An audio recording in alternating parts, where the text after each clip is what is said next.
como vemos en el primer gráfico, en la primera imagen, en la pieza gráfica, está una mujer y un varón que quizás este varón le está levantando la mano para poder agredirla. Bien. Nos dicen las estadísticas allá en Colombia que el 49% de mujeres, el género femenino especificándolo, vive con su agresor. Quizás las comisarías allá no lo están tomando en cuenta, estas agresiones físicas, psicológicas, económicas y demás. Quizás las dependencias policiales están por ahí un poco tibios para reaccionar ante estos casos y quizás más aún se mueven con o cuando hay feminicidio, ahí sí reaccionan, quizás así como acá en Perú, quizás. Sería bueno indagar profundamente y si es que hay alguien por aquí de Colombia, mucho mejor aún, porque eso va a enriquecer lo que es la estadística, no solamente con números y gráficos, sino que veamos el detrás de cámara de esas cifras. Asimismo, tenemos que el 41% de personas es quien agrede de manera familiar. Puede ser un papá, puede ser el tío, el abuelo, demás, pero el 41% es un familiar quien transgrede lo que es la libertad, la salud de las mujeres, niñas, adolescentes, en general, del género femenino. Por el cual, entonces, el otro dato es el 27% es un conocido, ya sea el amigo, el vecino, por alguna discrepancia, digamos, por algún altercado vecinal, demás. Pero el 27% son conocidos. Nos dice un dato muy alarmante que sea 27%. ¿Qué quiere decir esto? Que quizás por ser vecinito o fulanito de tal, no denunciamos porque no quiero, digamos, verme envuelto por el disme, el direte de los vecinos que estén hablando, mira, denunció al vecino tal, que se le veía muy buena onda y demás. Quizás también por ahí va. El 88% de los agresores tienen esa pizquita, ese indicador de intolerancia. Intolerancia es no poder manejar una situación de manera asertiva, con tolerancia. Quizás este agresor se va más a lo que es la preponderancia, la frustración, y lo cual hace desfogar conductas agresivas, lesivas contra la mujer. Y vamos a preguntar, voy a preguntar a la audiencia que nos acompaña en el Google Meet, ¿qué significa VIF? Que nos indica ahí el porcentaje del 79%. ¿Quién sabe qué significan las siglas VIF? Veamos y escuchemos quién está muy al tanto, muy instruido en estos temas. Violencia intrafamiliar. Genialidad, Evelyn Ollarse, muchas gracias. Y muy buena y muy buen dato acertado. Violencia intrafamiliar. Violencia intrafamiliar, dígase ser las agresiones, las transgresiones internas, es decir, dentro de la familia. Quizás un papá violenta a una hija, a un hijo. Quizás la madre golpea a tal. Quizás el hijo golpea al padre, demás. Pero esa es como que la burbuja de violencia intrafamiliar nos indica que el 79% es violencia intrafamiliar. Es un número bastante alarmante que tenemos que examinarlo cuidadosamente porque ¿qué habrá ocurrido para que la persona agreda a la otra persona? ¿Qué o cómo está manejando allá en el país colombiano la educación, la sensibilización por los derechos, por la igualdad, por el cuidar a la otra persona? ¿Cómo estará, digamos, la educación, la convivencia, la cultura, dígase ser esto en Colombia? Es muy importante considerar que a pesar de que seamos de Latinoamérica, esos datos que se está considerando muchas veces son muy distintos lugares con otros. Quizás en Perú, si tuviéramos esa cifra, significaría otra cosa, pero en Colombia nos dice que mayormente se dan esas agresiones por un familiar, un conocido, por la intolerancia, por el que vive con el agresor, porque quizás la persona fémina no tiene una educación superior o un trabajo estable que la pueda hacer que abandone ese lugar, ese espacio, ese foco de violencia que no le permite convivir en paz y en armonía para un desarrollo sostenible propio, como también de sus hijos y de su familia, como también de las posteriores generaciones. Muchas gracias, Evelyn Ollarse, por tu comentario y muy acertado también. Continuamos, Glenn. Genialidad, genialidad. Por el cual entonces paso a consultar, a preguntar a nuestra audiencia y vamos a ver el dedo manda. Vamos a ver si es que Yomira Calderón Ríos nos pueda interpretar esta gráfica un poco interesante.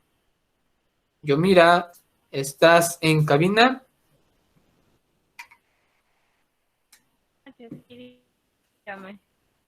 Genialidad. Coméntanos, por favor, ¿qué nos quiere decir, Yomira, esta gráfica de víctimas de violencia, donde nos dice 2014 hasta el 2021?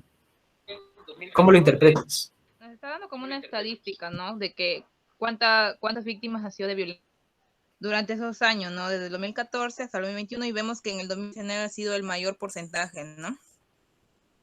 Bien, genial. Mira, es un dato muy inquietante que esté muy similar el dato del 2021 con el año 2014. El 2014 se tiene la estadística de 50.485 personas han sido víctimas de violencia, mientras que en la contraparte, en el 2021, tenemos que el 53.315 personas han sido violentadas. ¿Qué nos quiere decir eso?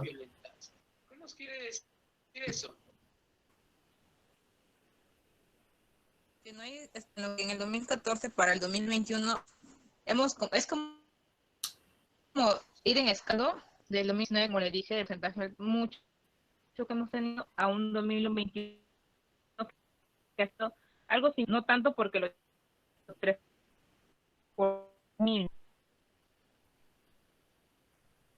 Vale, genial. Muchas gracias, Yomira. Sí, tienes razón. Y vamos a escuchar el comentario de Brian, que ha levantado la mano. Muchas gracias, Yomira Calderón, por tus comentarios. En el año 2019 repuntó como nunca antes se había visto, con 181.885 personas víctimas de violencia.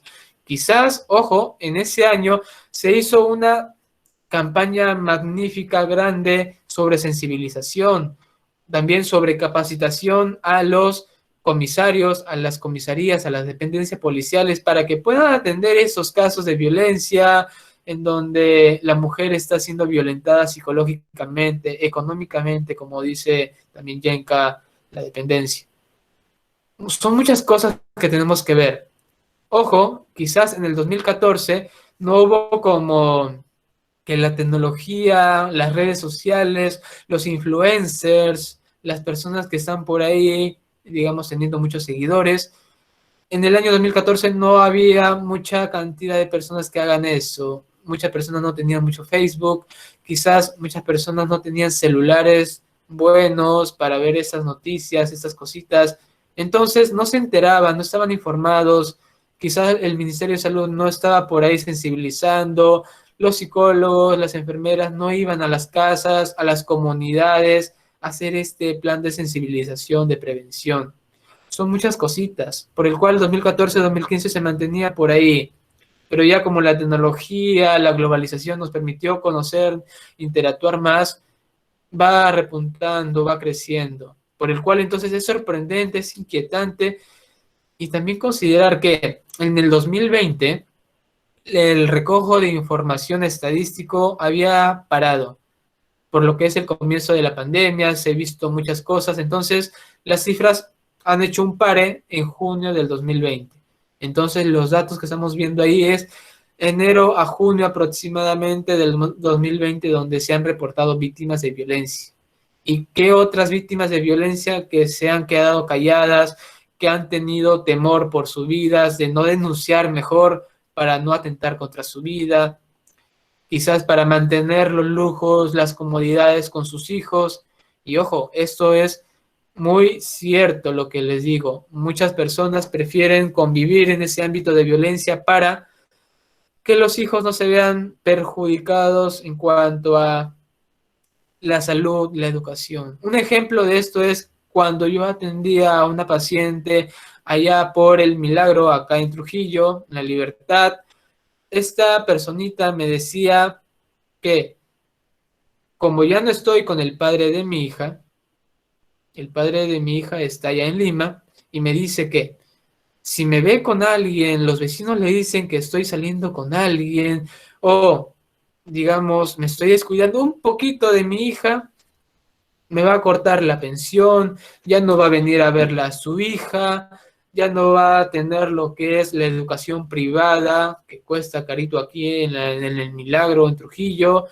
Son muchas cositas que la persona dice, denuncio, hago esto, le digo a la expareja, al padre de mi hija, que no me importa que mi hija se vea involucrada en esto, pero sí prefiero mi salud mental, mi salud psicológica, mi salud familiar. Y es muy difícil muchas veces de tomar la decisión de hacer respetar nuestros derechos, más aún a las mujeres, de decirle un pare a esa expareja, a esas personas que quizás hacen que tú seas codependiente o dependiente económicamente, por el cual ruego o pido que las mujeres que tengan la facilidad de agenciarse, ver programas de capacitación, becas y demás, traten por favor de aprovecharlo al máximo, dado que muchas personas quisieran tener esa valentía de poder estudiar, poder tener una profesión, y muchas veces aquí lo estoy viendo que en el webinar hay más población mujer que está presente, está comentando, y eso me dice que es muy bien porque la mujer está queriendo empoderarse, querer crecer, querer tener un desarrollo sostenible muy bueno y más adecuado que anteriormente nuestra población peruana, nuestra población mundial ha tenido. Por el cual entonces estas víctimas de violencia tenemos que verlo desde la cultura, desde las expresiones micro y macro machistas que se puedan expresar en casa, en nuestra sociedad. Así es que estemos alerta, y si es que vemos alguna persona que está teniendo estos indicadores de violencia, ya sea nuestros pacientes, ya sean nuestros familiares, vecinos, por favor tomemos en cuenta que podemos denunciarlos y la fiscalía pueda hacer este trabajo de manera ya más sigilosa, sin involucrarte a ti, sin perjudicarte socialmente. Tenemos otra gráfica muy interesante, muy importante, los tipos de violencia. Por ello, entonces, quisiera consultar, preguntar, indagar a nuestra población que está en el webinar. ¿Qué tipo de violencia es más frecuente que podríamos tener sin ver estos gráficos? ¿Cómo ustedes consideran? Quizás Tania Tiffany nos pueda comentar. Para ella, Brigitte nos dice, física es la más conocida. Muchas gracias, Brigitte Asenjo. Quizás tenga mucha razón la violencia física. Tania Stephanie, ¿estás en cabina, por favor?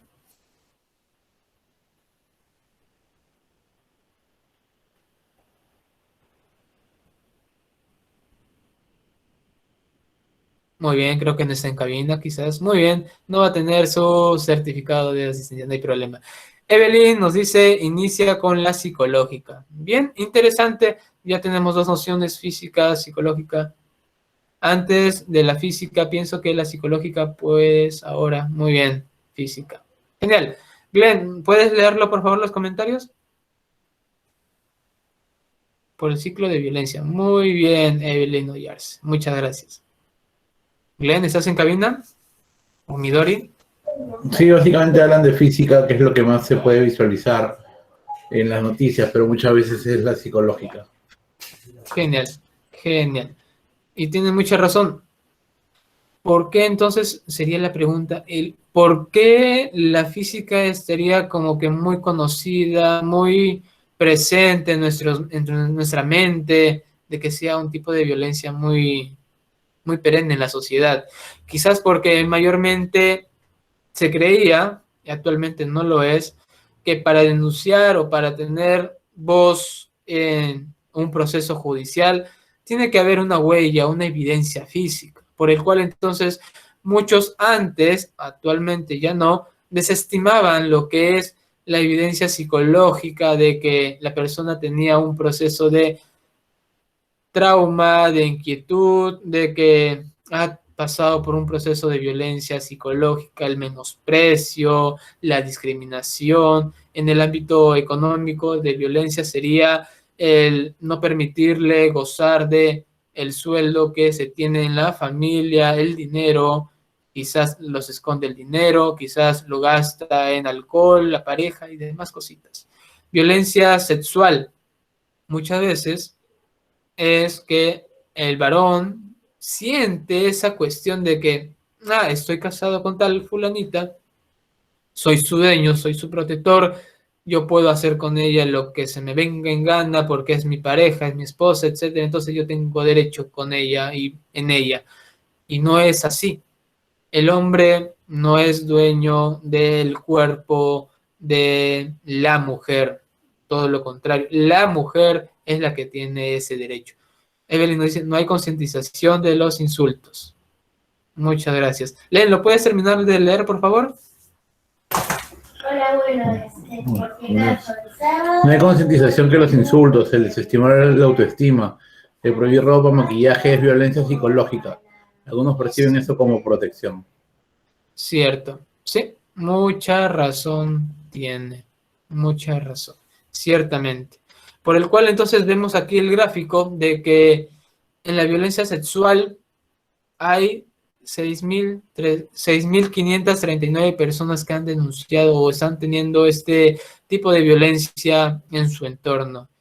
Quizás por ser sexual, el término, la situación, muchas personas no denuncian porque dicen, mira, por ahí va pasando la vecinita que fue violentada por su esposo, fue violada por tal. Entonces, como que esa situación hace que por deseabilidad social no hagan esa denuncia, no se quejen, no hagan esto y no hagan lo otro. Quizás también por eso no tenemos, presiento que no tenemos la cifra real como tiene que ser de que el tipo de violencia sexual sea más bajo que la física o la psicológica. Por el cual el más pequeñito que vemos ahí es la violencia económica. Quizás el tipo de violencia económica por el momento es poco conocido, ya que mayormente por ahora se le está dando más importancia que antes. Antes quizás no se le daba el debido respeto a lo que es la economía familiar cuando la otra persona violentaba, ocultaba el dinero, gastaba en otras cosas y no proveía adecuadamente a la familia, ya sea hombre o mujer. Por ahí también va el asunto. Por el cual entonces vamos a la violencia física, el cual es el rojito que dice 20.912 personas. 20.000 personas han sufrido por ese tipo de violencia, dígase esta fuente del Ministerio de la Mujer. Quiere decir que es más recurrente quizás que las otras, puede ser, quizás algunas por miedo, por temor, por la dependencia económica, por otras cositas de quiero que mis hijos tengan un padre cerca, que crezcan con una familia íntegra, o sea, con papá y mamá. Es decir, muchas cositas hacen que la violencia física no sea denunciada, no sea evidenciada en esas estadísticas como tendría que ser. Por el cual muchas veces se ve los feminicidios. ¿Qué pasa cuando el feminicidio se da y no se tuvo esta denuncia anterior? Son muchas cositas que va por ahí. Nosotros como psicólogos, como público en general, debemos tener en cuenta de que el feminicidio no llega de la noche a la mañana, sino que es un trabajo camuflado, muy elaborado por la otra persona para amedrentar, violentar y, digamos, hacer que su autoestima sea muy, pero muy pequeño. Tenemos también entonces el globito, el tipo de violencia más grande, que es la violencia psicológica. Felizmente aquí se ve que la violencia psicológica es más grande que otros, dado que la violencia psicológica está mayormente en todos los tipos de violencia anteriores. Cuando hay una violencia económica, también está por ahí inmerso la violencia psicológica. También está inmerso por ahí la violencia sexual, lo que es lo psicológico, porque amedrenta, te discrimina, te hace sentir como que tú no vales nada, entonces por ahí va forcejeando y hace que cedas a esa violencia. La violencia psicológica, años anteriores, felizmente actualmente en algunas zonas del mundo, del Perú, ya no se ve muy fuerte, como que un insulto lo dejo pasar. Si es mujer, dice, mis papás me han enseñado que el hombre me tiene que gritar. Si yo hago, digamos, limpio mal la sala, tengo el deber de que mi esposo, mi pareja, me esté insultando, me regañe por no haber hecho esto o lo otro. Tengan en cuenta que la mujer no es sirvienta de la familia, no tiene que ser así ya más.